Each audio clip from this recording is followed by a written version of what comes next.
বিসমিল্লাহির রহমানির রহিম। আসসালামু আলাইকুম। আজ 14 জুলাই জাতীয় পার্টির প্রতিষ্ঠাতা চেয়ারম্যান, সাবেক সকল রাষ্ট্রপতি বল্লীবন্ধু হোসেন মোহাম্মদ এরশাদের ষষ্ঠতম মৃত্যুবার্ষিকী। আমি মহান আল্লাহ পাকের দরবারে প্রার্থনা করি, প্রিয় নেতা বল্লীবন্ধু এরশাদকে আল্লাহ পাক জান্নাতুল ফেরদাউস দান করেন।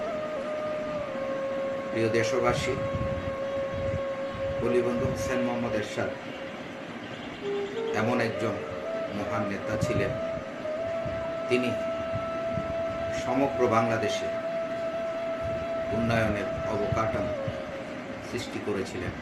তিনি রাষ্ট্রীয় ক্ষমতায় থাকাকালীন তার মধ্যে উল্লেখযোগ্য অনেক গুরুত্বপূর্ণ কাজ করেছে।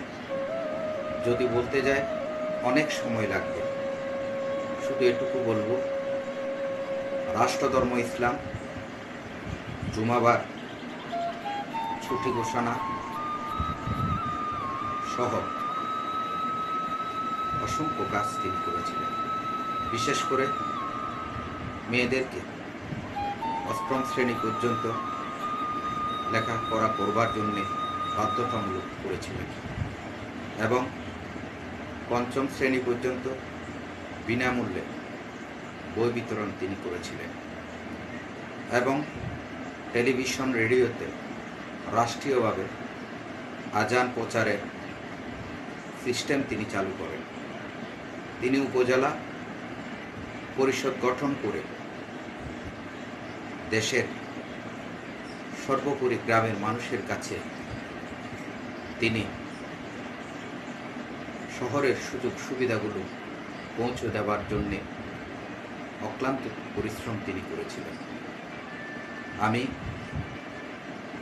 বিশ্বাস করি বল্লীবন্ধু এরশাদ বাংলাদেশের রাষ্ট্রীয় ক্ষমতায় থাকাকালীন সময় যে কাজগুলো তিনি করেছিলেন, এই কাজগুলো যদি আমরা সাধারণ মানুষের কাছে তুলে ধরতে পারি, তাহলে বর্তমান যে দেশের অবস্থা, সন্ত্রাস, নৈরাজ্য, প্রকাশ্য দিবালোকে মানুষ হত্যার মতো ঘটনাও বাংলাদেশে অসংখ্যবার ঘটেছে।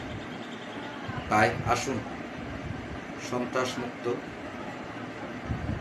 বাংলাদেশ গড়বার জন্যে জাতীয় পার্টির পতাকা তলে ঐক্যবদ্ধ হওয়ার জন্য দেশবাসীর কাছে আহ্বান জানাই। আসসালামু আলাইকুম।